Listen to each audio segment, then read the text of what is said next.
আসসালামু আলাইকুম। সবাইকে স্বাগত জানাচ্ছি বিডি ভিউজে। আপনাদের সাথে আছি আমি তাসনিম হোসাইন। 2016 সালে হোয়াইট হাউসে গিয়েই যুক্তরাষ্ট্রের এশিয়া নীতি আমূল পাল্টে ফেলেছেন ডোনাল্ড ট্রাম্প। পাকিস্তানকে দূরে ঠেলে কাছে টেনেছেন ভারতকে, আবার চীনের সাথে শুরু করেছেন বাণিজ্য যুদ্ধ। এবারের নির্বাচনে বর্তমান প্রেসিডেন্ট ডোনাল্ড ট্রাম্পকে চ্যালেঞ্জ জানিয়েছেন ডেমোক্রেটিক প্রার্থী জো বাইডেন। আগামী 3 নভেম্বর ট্রাম্প নাকি বাইডেন, ব্যালটে এই প্রশ্নের জবাব দেবেন মার্কিন নাগরিকরা। ট্রাম্পের বিভিন্ন নীতির সমালোচক বাইডেন হোয়াইট হাউসে গেলে কেমন হতে পারে তার এশিয়া নীতি? দক্ষিণ এশিয়ার দেশগুলোর সাথে যার সম্পর্ক রয়েছে কয়েক দশকের পুরনো, সেসব নিয়ে আমরা আজকে আলোচনা করব।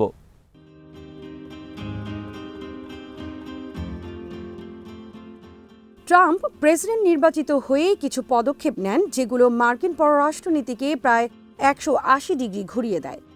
বারাক ওবামার সময়ে বহু কাঠখড় পুড়িয়ে ইরানের সাথে করা পরমাণু চুক্তি থেকে বের হয়ে যায় ট্রাম্পের আমেরিকা। আবার উত্তর কোরিয়ার সাথে একই ধরনের পদক্ষেপ নিতে উদ্যোগী হন ট্রাম্প নিজেই।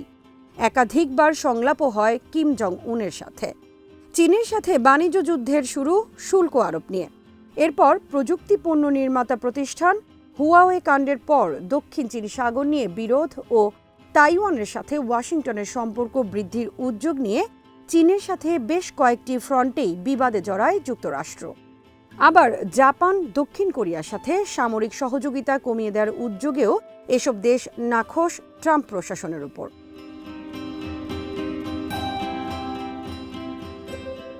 বাইডেনের রাজনৈতিক ক্যারিয়ার ও তার নির্বাচনী অঙ্গীকারগুলো বিবেচনায় নিলে বলতে হবে তিনি এসবের অনেক কিছুই পাল্টে দিতে পারেন। তার মতো অভিজ্ঞ রাজনীতিক হয়তো চাইবেন সব পক্ষের সাথে ভারসাম্যের নীতি গ্রহণ করতে, যদিও সেটি সহজ হবে না বলেই মনে হচ্ছে।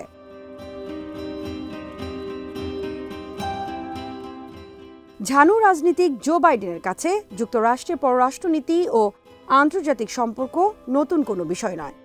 2009 সাল থেকে বারাক ওবামার প্রেসিডেন্সির 2 মেয়াদে ছিলেন যুক্তরাষ্ট্রের 47তম ভাইস প্রেসিডেন্ট।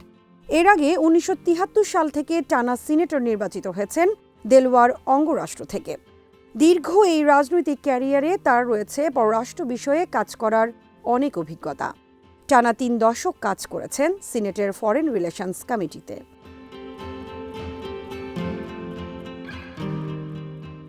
ওবামা প্রশাসনে ভাইস প্রেসিডেন্ট হিসেবে কাজ করার সময় বাইডেনের পরিচিতি ছিল ভারতের বন্ধু হিসেবে।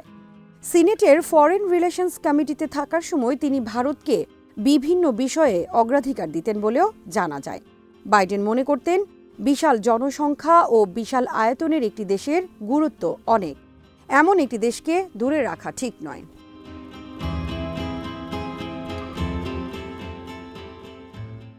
আবার দক্ষিণ এশিয়ার অন্য দেশগুলোর বিষয়েও তিনি ভারসাম্যের নীতিতেই চলেছেন। বারাক ওবামা প্রশাসনের আফগানিস্তান নীতিতে প্রধান ভূমিকা ছিল বাইডেনের। দেশটিতে যুদ্ধ অবসানে তার কিছু পরিকল্পনাও ছিল। 2015 সালে পাকিস্তান সফরের সময় ইসলামাবাদ তাকে পাকিস্তানের সর্বোচ্চ বেসামরিক সম্মাননা হিলাল-ই-পাকিস্তানে ভূষিত করে। পাকিস্তানের গণতন্ত্র ও আর্থসামাজিক উন্নয়নে অবদানের জন্য এই সম্মাননা দেয় নওয়াজ শরীফের সরকার।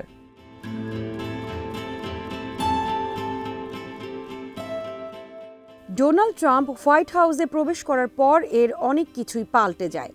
পাকিস্তানকে দূরে ঠেলে ভারতকে আরও কাছে টেনে নেয় ট্রাম্প প্রশাসন। পাকিস্তানকে ন্যাটো জোটের বাইরের গুরুত্বপূর্ণ মিত্রের তালিকা থেকে সরিয়ে দেওয়া হয়, যার ফলে চীনের সাথে ঘনিষ্ঠতা বাড়ায় পাকিস্তান। ইরানের সাথে করা ঐতিহাসিক পরমাণু চুক্তি থেকে যুক্তরাষ্ট্রকে সরিয়ে নেন ট্রাম্প।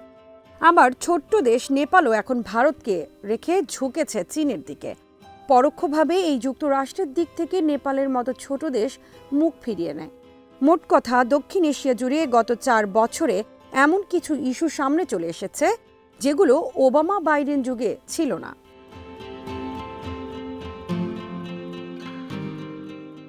প্রচারণার শুরু থেকেই নির্বাচিত হলে ট্রাম্পের প্রশাসনের অনেক সিদ্ধান্তকে পাল্টে ফেলার কথা জানিয়েছেন বাইডেন। শুধু তাই নয়, অঙ্গীকার করেছেন যুক্তরাষ্ট্রকে আবারও বিশ্ব রাজনীতির নেতৃত্বের ভূমিকায় ফিরিয়ে আনার কথা। তবে অন্য সব অঞ্চলের কথা বাদ দিলেও দক্ষিণ এশিয়ায় সেটি সহজ হবে না, কারণ এখানে আছে গুরুত্বপূর্ণ এক খেলোয়াড় চীন। বেইজিং ইতোমধ্যেই দক্ষিণ এশিয়ায় তার প্রভাব জোরদার করেছে। ইরান থেকে নেপাল, এই অঞ্চলের প্রতিটি ইস্যুর সাথেও এখন জড়িয়ে আছে চীন।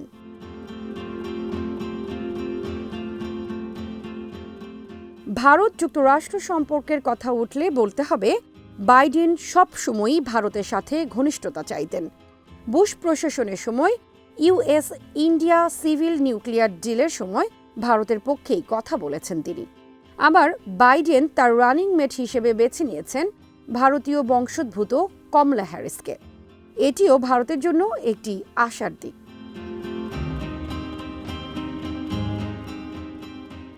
তবে নির্বাচনী প্রচারণা বিষয়ক তার ওয়েবসাইটে পররাষ্ট্রনীতি নিয়ে যে নথিপত্র প্রকাশ করা হয়েছে তাতে বাইডেন ভারত সরকারের প্রতি আহ্বান জানিয়েছেন কাশ্মীরের জনগণের অধিকার ফিরিয়ে দেওয়ার।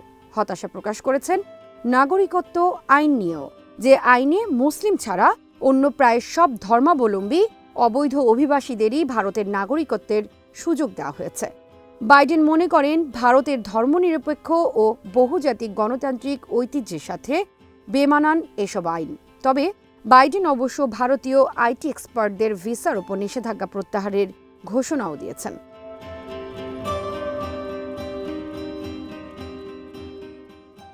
বাইডেনের এসব নীতি থেকে ভারসাম্যের দিক সম্পর্কে কিছুটা আভাস পাওয়া যায়। ডোনাল্ড ট্রাম্পের সময় ভারত যুক্তরাষ্ট্রের সাথে যে দহরম মহরমের সুযোগ পেয়েছে সেটি হয়তো অনেকটাই কমে যাবে জো বাইডেন হোয়াইট হাউসে গেলে।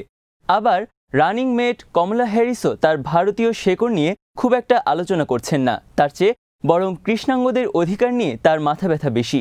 নেপালকে কাছে টানার জন্য কিছু ইস্যুতে নয়াদিল্লির ইচ্ছের বাইরে সিদ্ধান্ত নিতে পারে যুক্তরাষ্ট্র, অর্থাৎ ট্রাম্প যুগের মতো ওয়াশিংটনকে এতটা ঘনিষ্ঠ মিত্র হিসেবে পাবে না নয়াদিল্লি।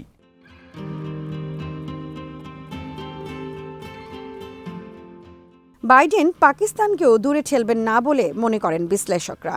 2011 সালে পাকিস্তান সফরের সময় তিনি পাকিস্তানকে আশ্বস্ত করেছিলেন যে ভারতকে সমর্থন দিয়ে পাকিস্তানকে কোণঠাসা করার কোনো পরিকল্পনা যুক্তরাষ্ট্রের নেই।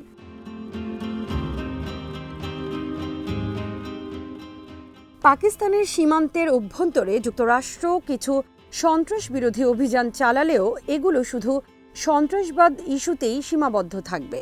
যুক্তরাষ্ট্র কখনোই পাকিস্তানকে পরিত্যাগ করবে না বলেও আশ্বস্ত করেন বাইডেন। ওই সময় বেসামরিক খাতে পাকিস্তান 70 কোটি মার্কিন ডলার সহায়তাও পেয়েছে যুক্তরাষ্ট্রের কাছ থেকে।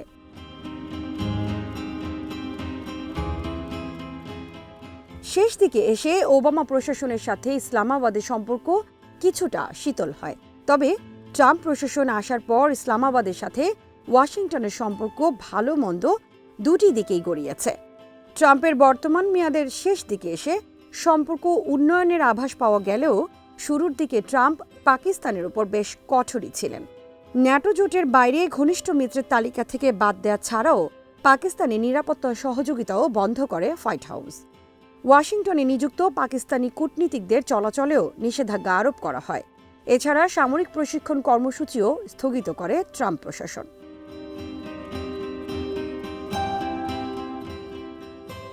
সাম্প্রতিক সময়ে পাকিস্তান অনেক বেশি ঘনিষ্ঠ হয়েছে চীনের সাথে। চীন প্রচুর বিনিয়োগ করছে পাকিস্তানে, গড়ে তুলেছে চীন পাকিস্তান অর্থনৈতিক করিডোর, যার অর্থায়ন পুরোটাই চীনের। যুক্তরাষ্ট্রের দূরে ঠেলে দেওয়ার নীতির কারণে পাকিস্তান যে চীনের দিকে ঝুঁকেছে সেটি বুঝতে বিশেষজ্ঞ হওয়ার দরকার নেই। তাই যুক্তরাষ্ট্রের ভারত পাকিস্তান নীতির সাথে এখন ওতপ্রোতভাবেই জড়িয়ে গেছে চীন। নির্বাচিত হলে চীনের সাথে বাইডেনের সম্পর্ক কেমন হবে সেটিও গুরুত্বপূর্ণ এই ইস্যুতে।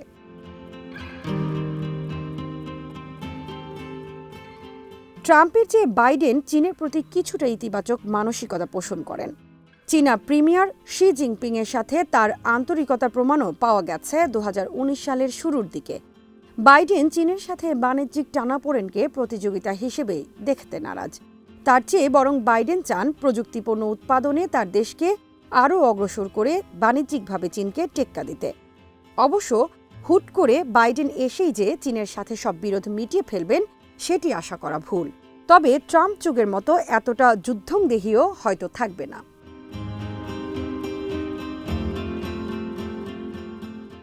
কাঠমান্ডু ভিত্তিক think tank Asian institute of diplomacy and international অ্যাফেয়ার্সের রিসার্চ ট্রেনি দিবাংশু জিন্দাল মনে করেন বাইডেন বিভিন্ন সময় ট্রাম্পের চীন নীতির সমালোচনা করলেও তার জন্যও চীনের ব্যাপারে দ্রুতই ইতিবাচক কোনো নীতি গ্রহণ করা সহজ হবে না।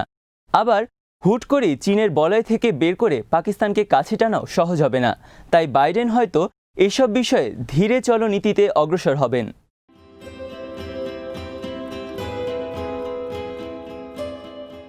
ইরান ইস্যুতেও ট্রাম্পের নীতির কঠোর সমালোচনা করেছেন বাইডেন।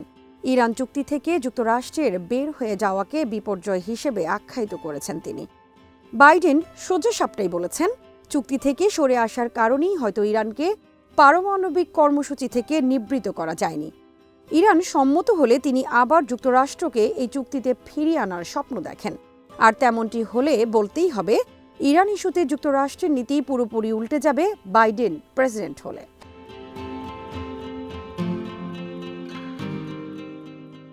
বাইডেনের ইরান নীতিতে অবশ্য সুবিধা পাবে ভারত, কারণ ভারত বেশ কিছু বাণিজ্যিক ইস্যুতে ইরানের সাথে জড়াতে চাইছে। ট্রাম্পের আরোপিত নিষেধাজ্ঞার কারণেই ভারত ইরান থেকে তেল আমদানি করতে পারছে না। নিষেধাজ্ঞা উঠে গেলে ভারতের জ্বালানি তেলের সবচেয়ে বড় উৎস হয়ে উঠতে পারে ইরান।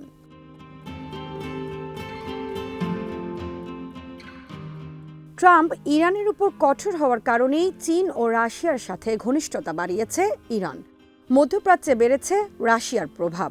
ইরানকে ঠেকাতে গিয়েই ট্রাম্প চীন ও রাশিয়াকে সুযোগ দিয়েছেন এই অঞ্চলকে নাক গলানোর। তাই বাইডেন হয়তো এশিয়া নীতিতে একসাথে অনেকগুলো কার্ড খেলতে চাইবেন। সেটি হতে পারে ইরান ও পাকিস্তানকে চীনের দিক থেকে ফিরিয়ে আনার চেষ্টা, আবার ভারতকেও ইরানের সাথে সম্পর্ক বৃদ্ধির সুযোগ করে দেওয়া, এবং নেপাল সহ অন্য ছোট দেশগুলোর বিষয়েও যুক্তরাষ্ট্রের প্রভাবকে পূর্বের অবস্থায় ফিরিয়ে আনা।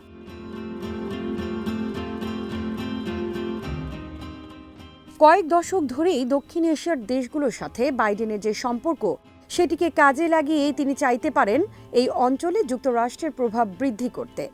পাকিস্তান ভারত কিংবা নেপাল ভারত বিরোধ এই অঞ্চলে যে নেতৃত্বের শূন্যতার সৃষ্টি করেছে, কয়েক দশকের অভিজ্ঞ রাজনীতিক বাইডেন সেটিকে কাজে লাগাতে সর্বোচ্চ চেষ্টা করবেন বলে ধারণা করা যায়। এর ফলে পাকিস্তান আবার সম্পর্ক জোরদার করবে ওয়াশিংটনের সাথে। ইরান পেতে পারে নিষেধাজ্ঞা থেকে মুক্তি। এমন আরও অনেক নতুন রাজনৈতিক ঘটনা প্রবাহ দেখা যেতে পারে এশিয়ার রাজনীতিতে।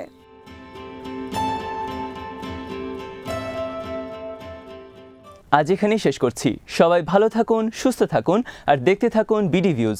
চ্যানেলটি ভালো লাগলে সাবস্ক্রাইব করুন। সংযুক্ত থাকুন আমাদের ফেসবুক পেজে। আমাদের ওয়েবসাইট bdviews.net ভিজিট করুন। আল্লাহ হাফেজ।